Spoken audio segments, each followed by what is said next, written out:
Palavra de Deus para o seu coração nesta manhã, no Evangelho de Lucas, terceiro Evangelho, terceiro livro do Novo Testamento, capítulo 24, versos 13 a 35.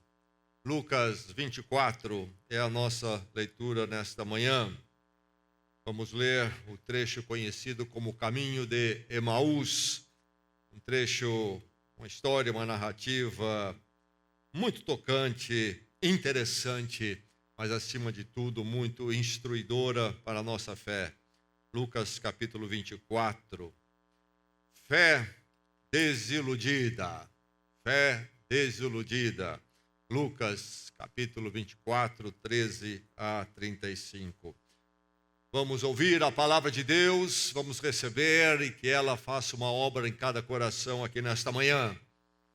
A narrativa diz assim, narrativa sobre momentos após a ressurreição de Jesus Cristo.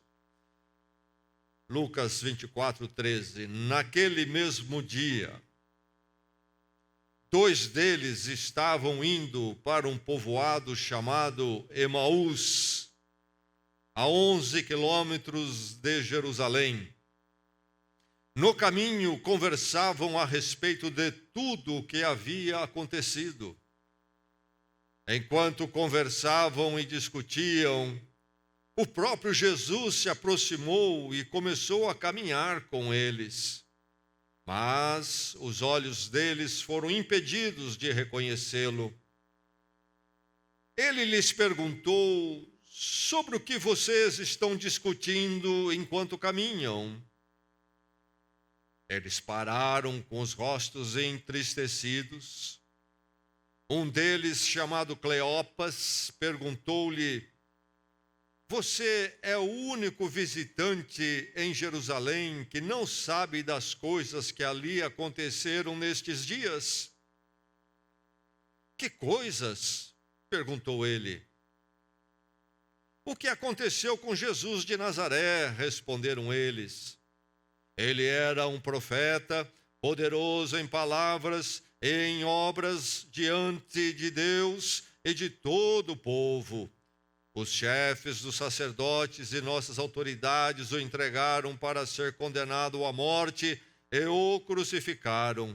E nós esperávamos que era ele que ia trazer a redenção a Israel. E hoje é o terceiro dia desde que tudo isso aconteceu. Algumas das mulheres entre nós nos deram um susto hoje. Foram de manhã bem cedo ao sepulcro e não acharam o corpo dele. Voltaram e nos contaram ter tido uma visão de anjos e disseram que ele está vivo.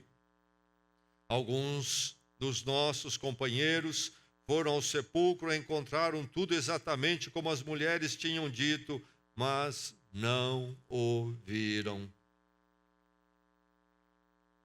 Jesus lhes disse: como vocês custam a entender e como demoram a crer em tudo que os profetas falaram. Não devia o Cristo sofrer estas coisas para entrar em sua glória? E começando por Moisés e todos os profetas, explicou-lhes o que constava a respeito dele em todas as Escrituras. Ao se aproximarem do povoado para o qual estavam indo, Jesus fez como quem ia mais adiante, mas eles insistiram muito com ele: fique conosco, pois a noite já vem, o dia já está quase findando. Então ele entrou para ficar com eles. Quando estava à mesa com eles, tomou o pão, deu graças, partiu-o e deu a eles. Então os olhos deles foram abertos e o reconheceram. E ele desapareceu da vista deles. Perguntaram-se um ao outro: não estava queimando o nosso coração enquanto ele nos falava no caminho e nos expunha as Escrituras? Levantaram-se e voltaram imediatamente para Jerusalém. Ali encontraram os 11 e os que estavam com eles reunidos, que diziam: é verdade, o Senhor ressuscitou e apareceu a Simão. Então os dois contaram o que tinha acontecido no caminho e como Jesus fora reconhecido por eles quando partia o pão. Ouvimos a palavra de Deus. Desilusão. Desilusão é uma experiência muito comum na nossa vida. E viver, o sábio viver, exige saber lidar com a desilusão. Quem não aprender a lidar com desilusão vai sofrer muito.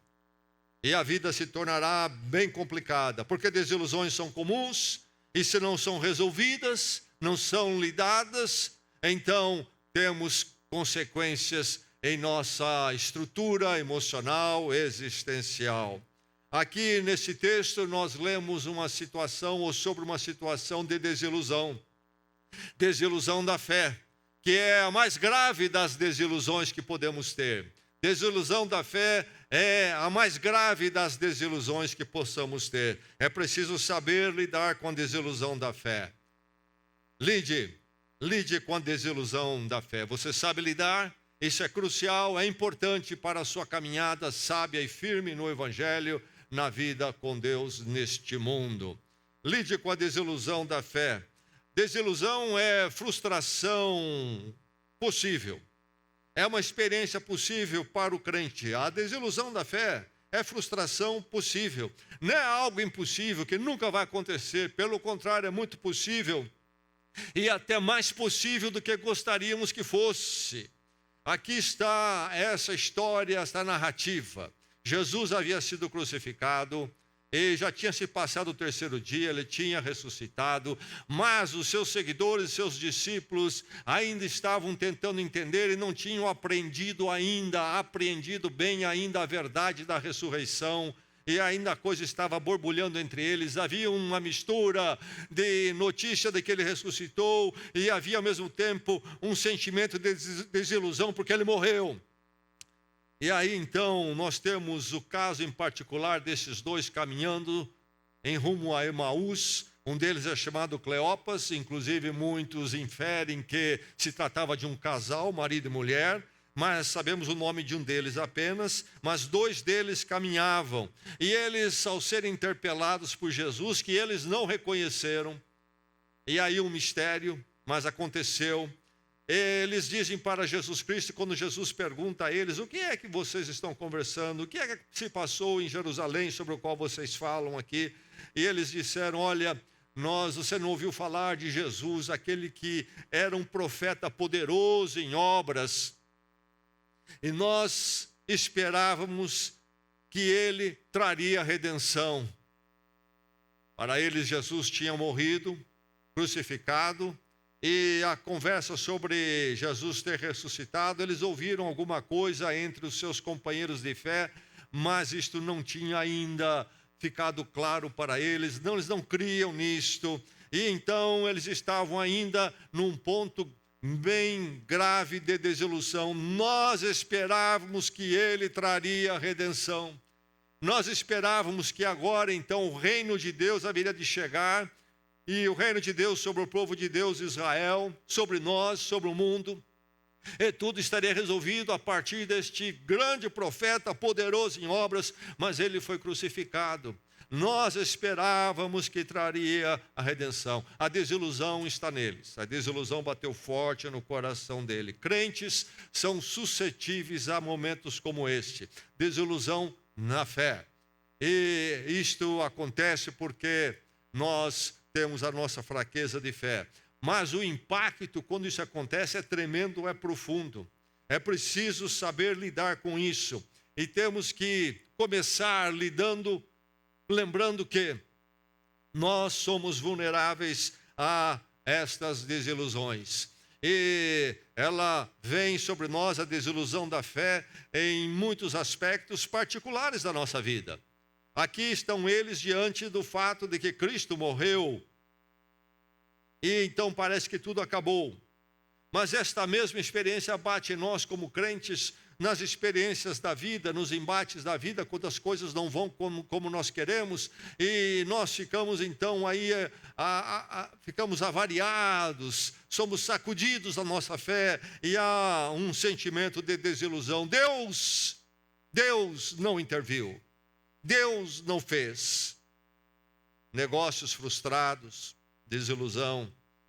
Desapontamentos profissionais, desilusão. A enfermidade que chega, desilusão. A falha das pessoas à nossa volta, desilusão. Relacionamentos complicados, doloridos, desilusão. Por que as coisas são como são? Por que Deus permite isso? Por que não dá certo como eu gostaria que desse certo? Aí estamos nós, a nossa experiência de viver, e é a experiência da desilusão. É muito possível tratar, então, da desilusão da fé começa com tomarmos a consciência de como somos vulneráveis e ficarmos atentos. E ficarmos atentos para lidarmos com isto. Lidar com a desilusão da fé, que é tão comum a nós, vem de onde? Vem de onde? Por que é que nós sofremos desilusão? Ela deriva da perspectiva que temos, a perspectiva equivocada, que é muito comum. E nos nossos dias, no chamado mundo evangélico, que é um mundo complicado, porque há tanto desvio da ortodoxia cristã, da ortodoxia bíblica do evangelho, há todo um ensino, um enfoque e pregação que coloca o crente exatamente na condição de se tornar um grande desiludido na fé. Porque a perspectiva que está se apresentando do Evangelho, da Palavra de Deus, é uma perspectiva totalmente equivocada, mas ela é comum ao coração do crente. Esta experiência de desilusão que vem da nossa perspectiva errada, equivocada, perspectiva do quê? Perspectiva do que chamamos do triunfalismo, triunfalista. Esta ideia de que agora, com Deus em Cristo, todos os detalhes da vida deste mundo conturbado vão ser removidos e tudo vai dar certo como nós queremos já. Nós entendemos ou passamos a entender equivocadamente, que além da vitória sobre o pecado, nós também temos a vitória sobre todos os empates da vida e tudo vai ser vitorioso em todos os nossos caminhos, e que nós ficamos imunes a este mundo conturbado e perturbado que é comum a todo ser humano. Tudo vai dar certo, porque agora temos Cristo em nosso coração. Esse era um problema com esses discípulos do caminho lá, porque agora vem a crucificação de Jesus Cristo. Não deu certo, não deu certo. Ele era poderoso, profeta poderoso, ele deveria trazer o reino. Não deu certo, foi crucificado. É a mesma atitude nossa em nossas desilusões, dos negócios frustrados, apontamentos profissionais, da enfermidade, na falha das pessoas à nossa volta, nos relacionamentos doloridos, complicados, etc, etc. Porque temos uma ideia de triunfalismo. Triunfalismo em tudo, no materialismo, achamos que vamos ser triunfalistas num mundo tão incerto, na economia tão incerta. E mais, não somente pela perspectiva errada do triunfalismo, também há a perspectiva errada do imediatismo. Tudo vai estar certo agora, e agora em diante. Aqui estão esses discípulos dizendo, nós achávamos que ele traria o reino, ia colocar tudo em ordem, agora, no mundo. E Jesus vai apontar que o reino não se consumou ainda. A obra dele de trazer o reino começou, conquistando agora corações como Cristo ressurreto e crucificado para perdão de todo ser humano. Mas ainda não se consumou a consumação final. Mas há esta pregação e há este entendimento muitas vezes no coração do crente que é imediatista. Agora que eu estou com Cristo, tudo vai dar certo. E alguns até procuram testemunhar para o incrédulo falando disto. Se você conhecer a Cristo em sua vida, tudo vai dar certo daí para frente para você. A ideia do reino já, o reino consumado já, esse imediatismo. E mais, a desilusão deriva não somente do triunfalismo equivocado, do imediatismo ilusório, mas também de uma visão pragmática da fé. O que é o pragmatismo? É aquilo que dá certo. É aquilo que dá certo. E o comum hoje em dia é pensar que o bem da vida é aquilo que dá certo. O que dá certo é o verdadeiro. Deu certo, é o verdadeiro. Isto é, trouxe o resultado que nós queríamos. Deu certo nesse sentido, trouxe o resultado que queríamos, então é correto. Isto é antibíblico, não é bíblico. Muitas vezes andar com Cristo nos traz contratempos neste mundo até. E muitas vezes aquilo que dá certo nos caminhos do mundo é errado. Dá certo através de meios errados. Mas a ideia pragmática de que em Cristo os resultados que queremos estão garantidos. Em todas as áreas, área material, aquilo que nós queremos que aconteça, vai acontecer. Cristo dá certo. Essa posição de que as nossas expectativas são as de Deus e são no tempo nosso, são no tempo de Deus e que está tudo aprovado por Deus. Então, a desilusão deriva desta expectativa, dessa perspectiva equivocada do triunfalismo, imediatismo, pragmatismo e do milagrismo. Esta ideia do miraculoso, isto é, a intervenção sobrenatural de Deus vai acontecer todo momento, em toda hora, em toda experiência de vida, em toda a vida. Todos nós passamos por momentos difíceis onde nós queremos a intervenção sobrenatural de Deus. E nós podemos pedir pela intervenção sobrenatural de Deus, o milagre. Não é errado pedir, mas há uma diferença entre crermos de que Deus pode fazer, se Ele assim quiser, e o crer que Deus vai fazer porque eu acho que Ele tem que fazer e o milagre vai acontecer. Há uma grande diferença entre crer no poder de Deus e achar que nós temos o monopólio do controle do poder de Deus. E aí está a grande diferença, inclusive, que divide o movimento evangélico nos nossos dias. E que pregação é que estamos ouvindo? Sim, Deus pode intervir com poder, Ele pode realizar o sobrenatural. Mas veja só que o conceito de milagre é justamente aquilo que é extraordinário, não é o caminho normal da vida. E chega este momento na vida de Jesus Cristo, quando, ainda que Ele tenha orado um Getsemane, meu Pai, se possível, passa de mim este cálice. Deus não passa o cálice. E Ele vai à morte. Mas Ele havia dito também, seja feita a tua vontade. Mesmo na vida de Jesus Cristo, não aconteceu o milagre que talvez nós achamos ou acharíamos que deveria acontecer. Ele não foi salvo da experiência do Gólgota, da cruz. Certamente todos nós haveremos de clamar, talvez em algum momento da nossa vida, com muita intensidade pelo sobrenatural. Mas isso pertence a Deus, e na verdade estamos num mundo de dores, onde Jesus Cristo experimentou dores tremendas, inclusive da cruz, e pertence ao lote do crente também muitas vezes passar pelos momentos difíceis sem experimentar o milagre de Deus. Enfim, a desilusão da fé, que é muito comum aos crentes, deriva da perspectiva equivocada, que não é a perspectiva que a Bíblia nos ensina, que a palavra de Deus nos ensina. Então nós nos aplumamos para cair na desilusão. Mas é interessante ver que a desilusão que é tão comum a nós, e era tão real neste momento da vida desses dois discípulos andando no caminho de Emaús. É interessante notar algo que nos acalanta, o fato de que Jesus se importa com a nossa desilusão.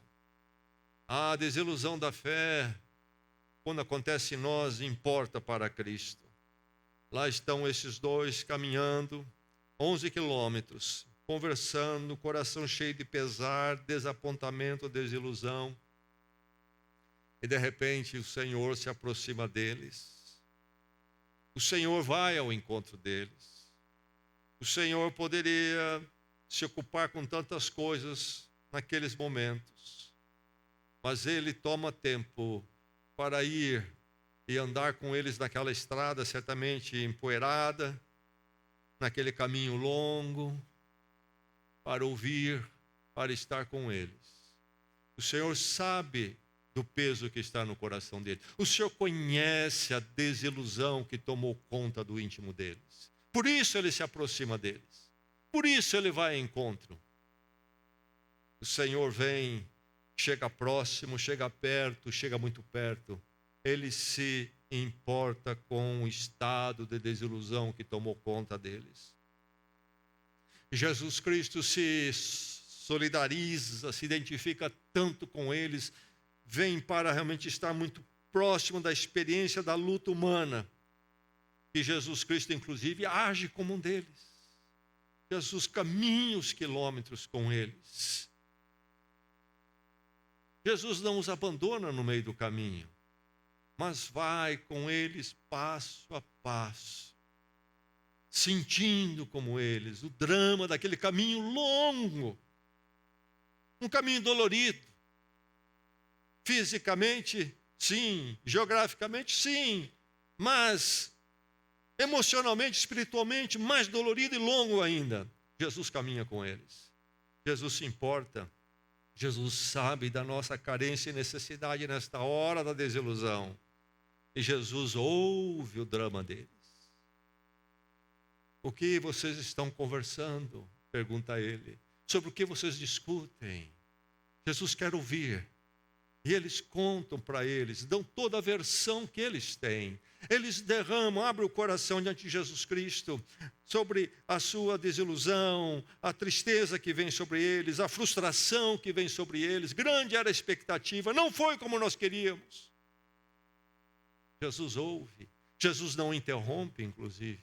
Jesus ouve pacientemente, deixa que eles façam todo o discurso, que eles derramem a alma. Jesus ouve o drama deles. Jesus pergunta: o que é que vocês estão conversando?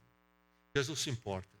Que maravilha, porque na nossa fraqueza, na nossa frustração e desilusão, a qual somos tão suscetíveis, da nossa perspectiva tão pequena e distorcida, que traz a nossa desilusão, mas Jesus Cristo vem para andar conosco e cuidar de nós nesta hora também.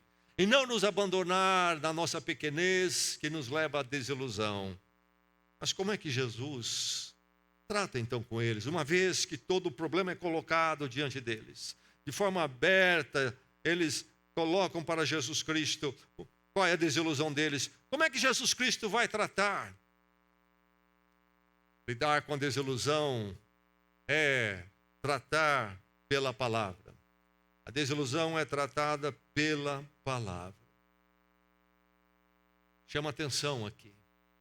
Ali estão eles desiludidos caminhando. Jesus Cristo se aproxima, Jesus Cristo se importa com eles, sabe de como isto, a situação toda trouxe uma dor muito grande para eles, uma frustração muito grande. E Jesus se torna ali misteriosamente irreconhecível para eles. O que é que Jesus Cristo então faz? Eles estão ali na desilusão, Cristo morreu, foi crucificado, era poderoso, pensávamos que ia restaurar o reino, não restaurou, e Jesus Cristo faz o quê? Ei, sou eu aqui! Não. Jesus Cristo caminha com eles até a casa deles, e o que é que ele faz? Diz que ele começando com Moisés,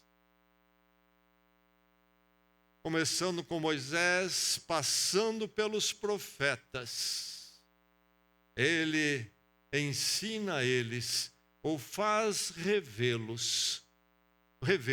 os faz rever, que tudo o que aconteceu na pessoa de Jesus, inclusive a crucificação, era tudo conforme as Escrituras ensinam e ensinavam. Jesus Cristo, ao sentir e ver a desilusão na fé deles, vai tratá-los com a palavra. Com a palavra. A palavra é a resposta. A palavra é aquela que pode nos tratar e deve nos tratar na nossa desilusão. Nós pensaríamos que fosse o sobrenatural. O sobrenatural tem o seu lugar, o milagre tem o seu lugar, a ressurreição de Jesus Cristo tem o seu lugar. Mas o nosso sustento não virá de um milagre a cada 5 minutos. A nosso vencer desilusão e não cairmos de desilusão não é que Deus vai agir a cada minuto de uma forma sobrenatural. Mas pela palavra, Cristo ressuscitou, a palavra nos diz que Ele ressuscitou e pronto. Ele não vai ressuscitar de novo e nem necessariamente vai aparecer para nós. O testemunho da palavra é o que Deus tem para nos sustentar, para nos ajudar na nossa desilusão, é a ferramenta para nós lidarmos com a nossa desilusão na fé.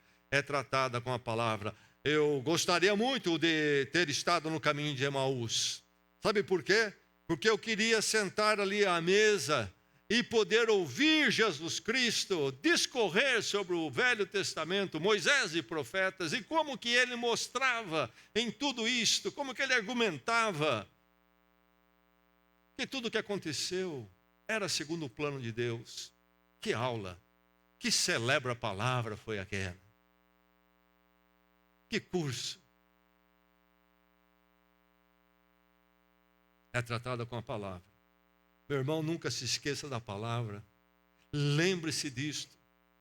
É ela o seu alimento. Nem só de pão viverá o homem, disse Jesus, quando o diabo diz, faz o milagroso, faz o milagre, transforma a pedra em pão.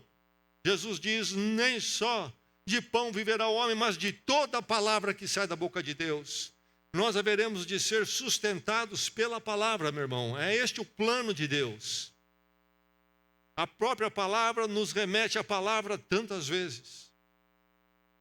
Por isso nós olhamos para a palavra, por isso nós estudamos a palavra, por isso que a nossa pregação é fiel ao texto que nós lemos, a exposição do texto. Por isso que nós nos reunimos em estudo da palavra nesta igreja. E às vezes alguns comentam, vocês realmente estudam muito a palavra. Eu fico pensando, se não estudarmos a palavra, vamos estudar o quê? O que é que estão fazendo em outras igrejas, se estão fazendo algo diferente? Conversa de homens. Palavras de homens. Muito bem argumentadas, concatenadas, colocadas de uma forma que até ilude. Nós precisamos da palavra, mais da palavra, e mais da palavra, e mais da palavra. Conhecer a palavra, inculcar a palavra em nós, memorizar a palavra, um exercício muito bom para você deveria fazer. Colocar um alvo, talvez um versículo por mês, vou tentar memorizar. A palavra, Jesus Cristo. Deixe-me dizer sobre a experiência de Jesus Cristo enquanto homem. Ele teve uma formação, um crescimento normal. Um menino numa família. E era um menino judeu. E o menino judeu, ele ia à sinagoga para ser não só alfabetizado, mas para aprender a palavra de Deus, o Velho Testamento. E Jesus Cristo, então, conhecia a palavra enquanto ser humano, porque ele deu muito tempo e queimou muita massa cinzenta em cima da palavra. E por isso, quando ele senta com esses dois, do ponto de vista humano, ele consegue discorrer sobre o que se passa na palavra no Velho Testamento. Ele domina o assunto. Agora, ele aprendeu isso quando criança, enquanto ser humano, e não aprendeu num dia. Nem você vai aprender a palavra toda num dia, mas é pouco a pouco. Nenhum de nós nasceu conhecendo a palavra de Deus toda. E nenhum de nós, eu creio que aqui, esgotou o conhecimento da palavra. É dinâmico, é cada dia um pouco mais. Mas, meu irmão, é a palavra de Deus que nos sustenta nas nossas horas de desilusão. Quando nós entendemos a palavra e quando nós olhamos para a palavra, é ela que nos tira da desilusão. e nos coloca com pés firmes na rocha Cristo que vive eternamente. É isso que Cristo está fazendo com eles, ensinando-os a colocarem os seus pés espirituais firmes na palavra. E colocando na palavra, colocar os seus pés firmes no Cristo que morreu e ressuscitou eternamente. A palavra é que trata a nossa desilusão. É a história da salvação. O que é a palavra? A história da salvação. A palavra nos conta a história da perdição. Começa com Gênesis, o ser humano dando as costas para Deus, caindo diante de Deus, caindo em si mesmo, fracassando moralmente, espiritualmente, rompendo com Deus. A história da perdição e que continua na história da humanidade até hoje. Mas a palavra fala de que na história da perdição entrou a ação de Deus, a intervenção de Deus na história da salvação, na história da redenção. Dentro da perdição humana, Deus tem um plano redentivo que Ele trabalha desde o Gênesis até cumprir em Jesus Cristo, como Jesus Cristo argumentou, começando de Moisés, passando pelos profetas, chega nele. História da salvação, a mais bela história que já se contou na história da humanidade. A mais bela história que pode chegar aos meus ouvidos e aos seus ouvidos. Do amor de Deus em Cristo, da obra poderosa de Deus em Cristo. Jesus Cristo conta a história da salvação para eles. Vai a palavra para contar a história da salvação de um Deus amoroso, de um Deus que está no controle, que nem mesmo a crucificação o derrota. A crucificação não colocou Deus e Deus em Cristo num canto e agora Ele não tem para onde ir. Não, Deus no controle, Deus com um plano eterno, é muito maior do que o momento onde as coisas não foram como nós queríamos que fosse. O nosso Deus é maior do que o momento quando as coisas não são como nós gostaríamos que elas fossem. E aí está a tratativa da desilusão pela palavra. Portanto, lidar com a desilusão da fé exige uma correção da nossa visão. Nossa visão precisa ser corrigida para não cairmos na desilusão da fé. Ou se caímos, nós haveremos de contrapor essa queda, corrigindo a nossa visão, tratando nossa visão com a palavra. A visão comum, errada do crente, que leva ele à desilusão é esta: Cristo é vencedor na minha vida, a meu modo, como eu quero, na hora que eu quero, da forma que eu quero. Essa visão nos coloca no plumo para cair na desilusão. É a visão errada. Cristo é vencedor na minha vida, no meu modo, no tempo que eu quero, na hora que eu quero. A visão correta, certa, é do Cristo crucificado,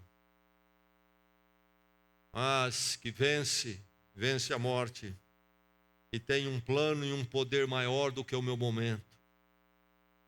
Um momento difícil que eu enfrento. Um plano maior e poderoso que não será derrotado em minha vida por causa do momento onde as coisas não foram como eu queria. Ele tem um poder maior que é eterno e gracioso. É verdade que há a cruz. É verdade que o cálice não se passou e a dor teve que acontecer. Mas é verdade também que ao terceiro dia ressuscitou.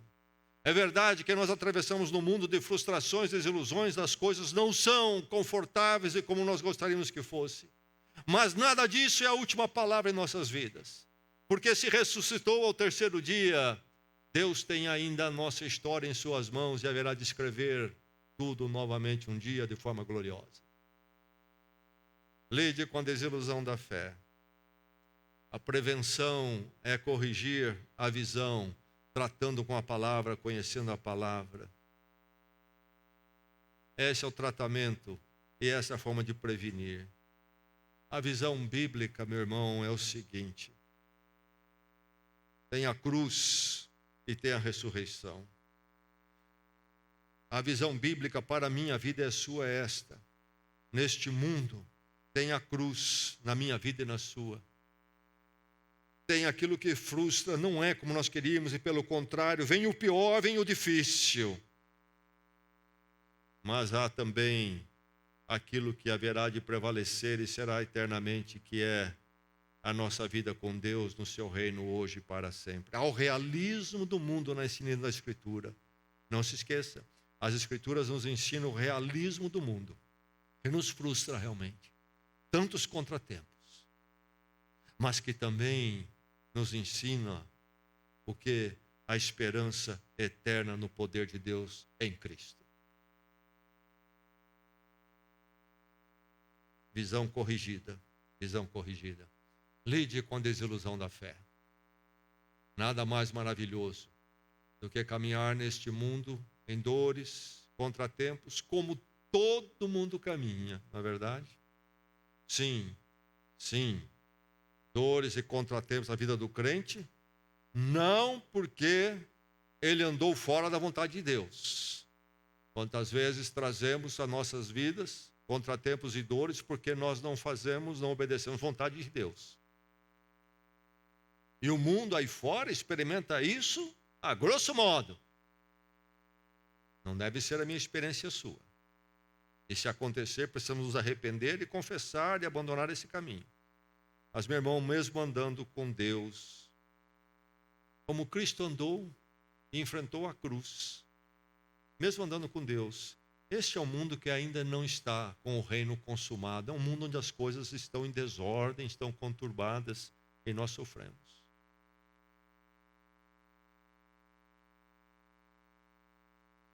Mas diferente do mundo, nós sabemos que todo desapontamento que acontece, tudo que vem de forma contrária ao que nós esperávamos, não é a última palavra. A última palavra é a ressurreição, é o Cristo que vive eternamente. Diz o texto, e começando por Moisés e todos os profetas, explicou-lhes o que constava a respeito dele em todas as Escrituras. Perguntaram-se um ao outro, não estava queimando o nosso coração enquanto ele nos falava no caminho e nos expunha as Escrituras? Interessante. Eles não disseram, não queimou o nosso coração quando ele se revelou a nós e sumiu. Não. Não estava queimando o nosso coração enquanto ele nos falava no caminho e nos expunha as Escrituras. Vamos orar?